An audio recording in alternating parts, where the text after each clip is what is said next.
Salut à tous, Kwame Sport. J'espère que vous allez bien, peu importe l'heure et l'endroit où vous regardez cette vidéo. Avant de commencer, cliquez sur like, abonnez-vous et activez la cloche de façon à être tenu au courant quand je posterai de nouvelles vidéos. Bon, c'est qu'une rumeur pour le moment, hein. Enfin, je pense que il y a plus de vrai que de faux là-dedans, mais apparemment, encore une fois, ce n'est qu'une rumeur. Le combat entre Errol Spence et Sebastian Fundora aura lieu le 29 mars prochain. C'est ce qui se dit en ce moment et ça devrait être sur Amazon Prime en pay-per-view. Bien entendu, vous savez à quel point les pay-per-view d'Errol Spence sont chers. Donc ça devrait être aux alentours de 80 € le pay-per-view sur Amazon. Et enfin, il y a une date. Bon, ça reste qu'une rumeur, mais bon, je pense que c'est vrai. Parce que, je dis ça pourquoi? Parce que Franco Martin est en train de négocier un combat avec Edwin de los Santos le même jour. Et il se dit que ce serait pour la sous-carte du combat entre Spence et Fundora. Très franchement, je suis content. On a enfin une date. On va revoir Errol Spence à l'intérieur d'un ring, en pleine forme. Et de l'autre côté, on va voir Sebastian Fundora aussi, le champion. Et on va voir ce que ça va donner. Parce que la dernière fois qu'on a vu Spence, malheureusement, c'était quand il a pris la raclée de sa vie contre Terence Crawford. Depuis, il a disparu. On l'a vu faire des apparitions de temps en temps, mais voilà. On n'a pas vraiment... c'était pas comme avant, on voyait tout le temps Errol Spence. Mais bon. Et aussi, entre-temps, il s'est séparé de son entraîneur, Derrick James. C'est d'ailleurs pour ça que le combat a été repoussé. Enfin, une des raisons pourquoi le combat a été repoussé. Parce que Errol Spence a dit clairement qu'il n'avait plus d'entraîneur. Même si je pense qu'il reste en bon terme avec Derrick James. Parce que Derrick James, jusqu'à aujourd'hui, est l'entraîneur de Frank Martin. Frank Martin qui est un combattant signé par Errol Spence. Donc je pense qu'ils ont quand même une relation professionnelle qui tient la route. Malheureusement, c'est dommage que les deux se soient séparés pour un litige financier, mais bon, malheureusement, ça arrive très souvent ce genre de choses-là, et en espérant qu'un jour, ça s'arrange. Mais dans tous les cas, il va affronter Sebastian Fundora, qui lui est champion WBC et WBO de la catégorie Super Welter. Il a gagné la ceinture WBO en battant Tim Tszyu dans un combat difficile pour les deux.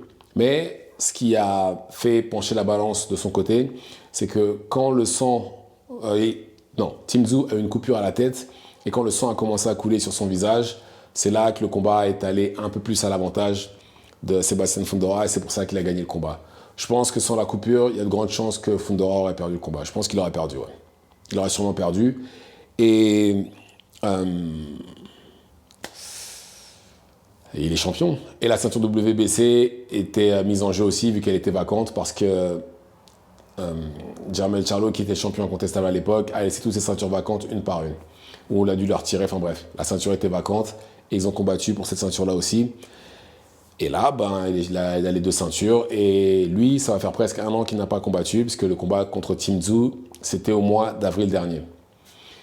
Et là, il est dans une position confortable, justement, par rapport à ce combat-là, parce qu'il va se retrouver face à Errol Spence, donc ça veut dire gros billet, quoi qu'il se passe, et pay-per-view, main event, tout, la totale. Donc franchement, bravo à lui.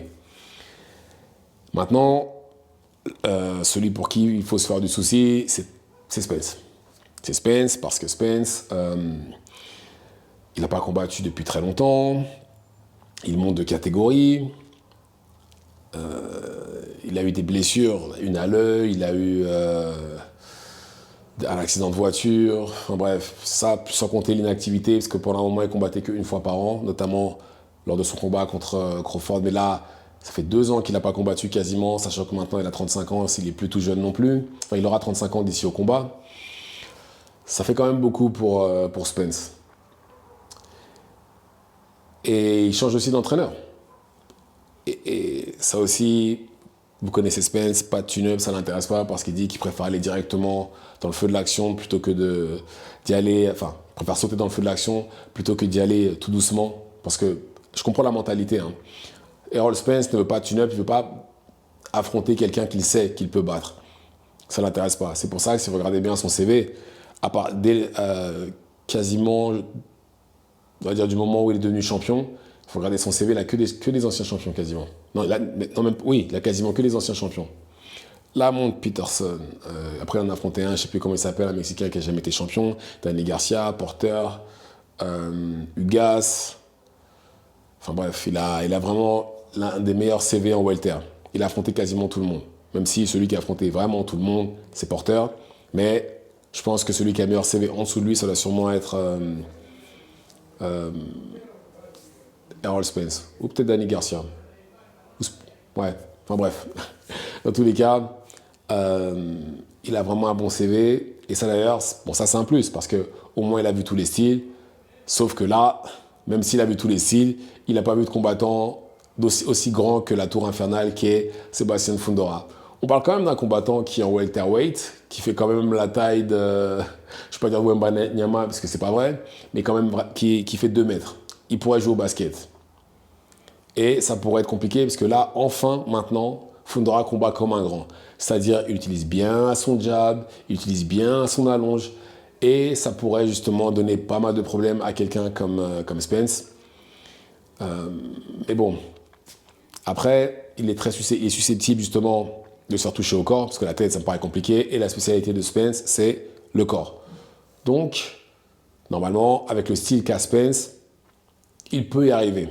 Mais d'un autre côté, voilà, il faut le passer le jab. Il faut passer le jab, il faut passer le bras arrière. Ça aussi, c'est compliqué. Maintenant, vous ajoutez à ça l'inactivité et toutes les choses qui sont arrivées à Spence, ça pourrait être très compliqué. Ça pourrait être une soirée très longue pour lui. Voilà ce que ça pourrait être. Mais voilà, moi, je m'attends à ce que Spence nous montre de grandes choses. Mais je m'attends aussi à ce que Fundora nous montre de grandes choses, parce que s'il bat Spence, pareil, il va devenir une star aussi. Même si ça a déjà été fait par Crawford.